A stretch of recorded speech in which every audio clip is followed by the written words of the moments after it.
Hello दोस्तों, आज मैं आपके सामने बहुत ही महत्वपूर्ण पॉइंट लेके आया हूँ जो कि आने वाली एग्ज़ाम में आपको बहुत मदद करेगा। हो सकता है मेरे बहुत से दोस्त इस चीज़ को सर्च भी कर रहे होंगे।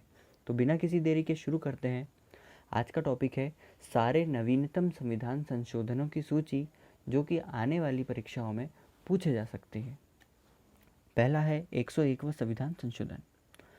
122वें संविधान संशोधन विधेयक 2016 अर्थात ये वो होते हैं जब कोई संविधान संशोधन लाया जाना होता है और उसे विधानसभा या लोकसभा में प्रस्तुत किया जाता है, तब तक वो विधेयक होते हैं और पारित हो जाने के बाद में वो अधिनियम बन जाते हैं।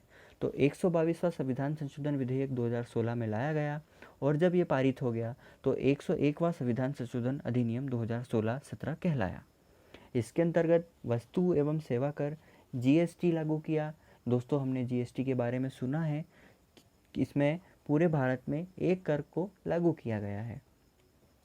अगला है 102वां संविधान संशोधन। इसके अंतर्गत 123वें संविधान संशोधन विधेयक बिल आया और 102वां संविधान संशोधन 2018 अधिनियम बन गया। इसमें राष्ट्रीय पिछड़ा वर्ग आयोग एनसीबीसी को संवैधानिक दर्जा प्रदान किया गया।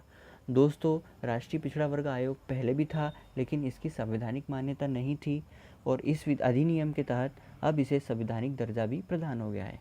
इसे अनुच्छेद 338 बी में स्थान दिया गया है। पहले बी नहीं था, इसी संशोधन को अनुच्छेद 338 बी के तहत जोड़ा गया है।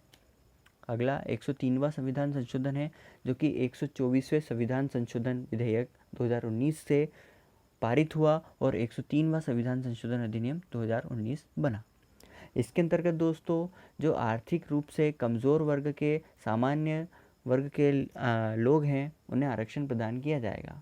जो हम ईडब्ल्यूएस के बारे में सुन रहे हैं वो इसी संविधान संशोधन के अंतर्गत आता है। इसमें 10% आरक्षण का प्रावधान है और यह आरक्षण का क्षेत्र शिक्षा और रोजगार में है। अगला 104वां संविधान संशोधन है। इस संविधान संशोधन को 125वां संविधान संशोधन विधेयक 2019 के तहत लाया गया और 104वें संविधान संशोधन अधिनियम 2019 के बना दिया गया। इसके अंतर्गत एसटी एससी के लिए लोकसभा तथा विधानसभा में 10 वर्षों अर्थात कि 25 जनवरी 2030 तक के लिए आरक्षण को बढ़ा दिया गया है और इसका विवरण अनुच्छेद 334 में मिलता है।